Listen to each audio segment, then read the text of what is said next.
बोलो बोलो शंकर भगवान की। डीजे लालू शंकर घोटाहा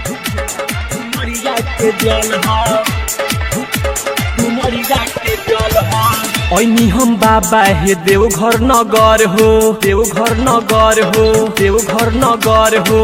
ओइनी हम बाबा हे देवघर नगर हो, फेरी ना हमरो प एक बार नजर हो। लइनी ह दूर से है धतूरा के फल ह,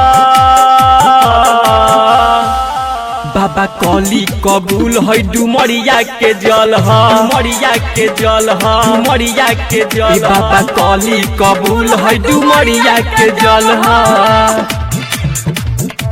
डुमरिया के जल ह।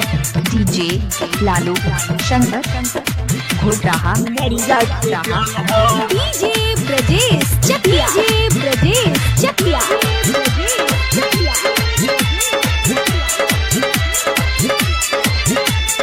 पथल पहाड़ी के ए बाबा पार ई कइले बा, जलावा उठाई के ए बाबा केहू न खइले बा, केहू न खइले बा।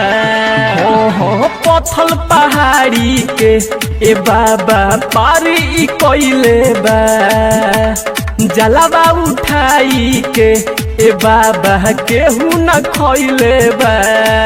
नहीं रहिया में खड़ा हो भइल जाला, ए जी भोला करी तनी हम पे भाला। बानी कमजोर बाबा राउर दिहल बल ह, बाबा कली कबूल है डुमरिया के जल ह, डुमरिया के जल ह, डुमरिया के जल। बाबा कली कबूल है सतर घाट के जल ह, डुमरिया के जल ह, डीजे लालू शंकर घोटाहा डुमरिया के जल ह। DJ Brajesh Chakiya Brajesh Chakiya mixing master Lalu Shankar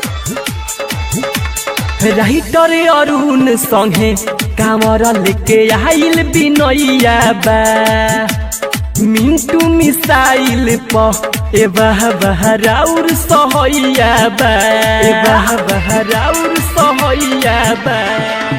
हो राइटर अरुण संगे कामर लेके आइल बिनैया बा, मिंटू मिसाइल प हे बाबा राउर सहैया बा। डीजे बरजे सछाया छोड़ी अइले हो, आके रौरा दुआरी खड़ा भइले हो। देखी कांवरियन के बिगड़ल हाल ह, बाबा कली कबूल है डुमरिया के जल ह, डुमरिया के जल ह, डुमरिया के जल। भोला कली कबूल है डुमरिया के जल ह। ओइनी हम बाबा हे देवघर नगर हो, फेरी ना हमरो प एक बार नजर हो। लइनी ह दूर से है धतूरा के फल ह, बाबा कली कबूल है डुमरिया के जल ह, डुमरिया के जल ह, डुमरिया के जल। बाबा कली कबूल है डुमरिया के जल ह।